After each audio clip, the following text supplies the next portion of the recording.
Assalamualaikum warahmatullahi wabarakatuh. Karakteristik lapisan bumi.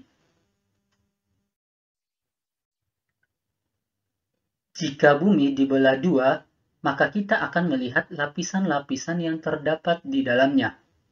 Lapisan-lapisan bumi dapat dideteksi dengan aktivitas seismologi. Deteksi dengan metode ini melibatkan pengukuran gelombang suara yang dihasilkan oleh aktivitas gempa bumi. Secara berurutan, lapisan struktur bumi dimulai dari kerak bumi, mantel bumi, dan inti bumi. Kalian bisa lihat di ilustrasi gambar ini. Lapisan pertama adalah kerak bumi, terdiri dari kerak benua dan kerak samudra. Lapisan kedua adalah mantel, terdiri atas astenosfer dan mesosfer. Lapisan ketiga adalah inti bumi, terdiri dari dua, yaitu inti luar dan inti dalam. Kita bahas yang pertama, kerak bumi. Kerak bumi adalah lapisan terluar dari bumi, dengan ketebalan sekitar 5-70 km.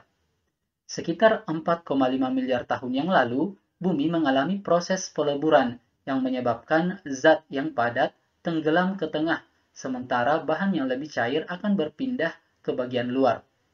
Zat yang berada di sisi luar lalu membentuk kerak bumi.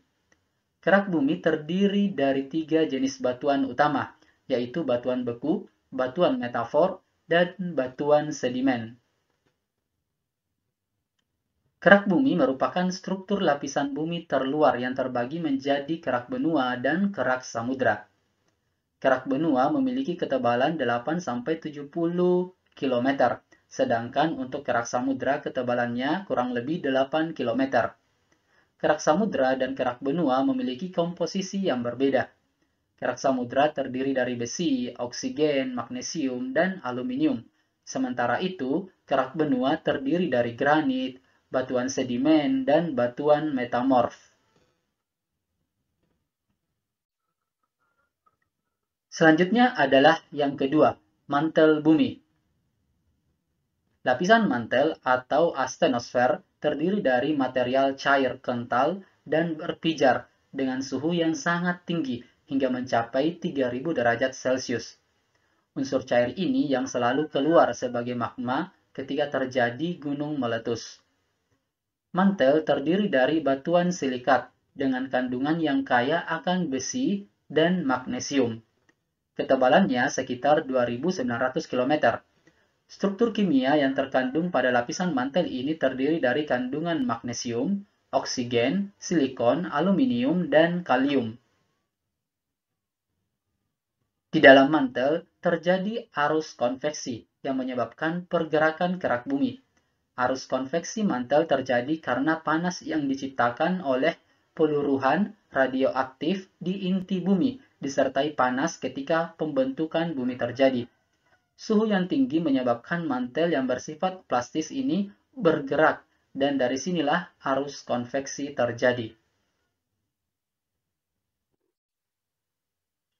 Dan yang ketiga adalah inti bumi atau biasa juga disebut barisfer. Barisfer merupakan bagian bumi paling dalam yang tersusun dengan lapisan nive atau nikel dan besi. Lapisan ini memiliki kedalaman dari 2.981 km hingga 6.378 km dan merupakan pusat bumi. Inti bumi terbagi atas dua, yaitu inti luar dan inti dalam.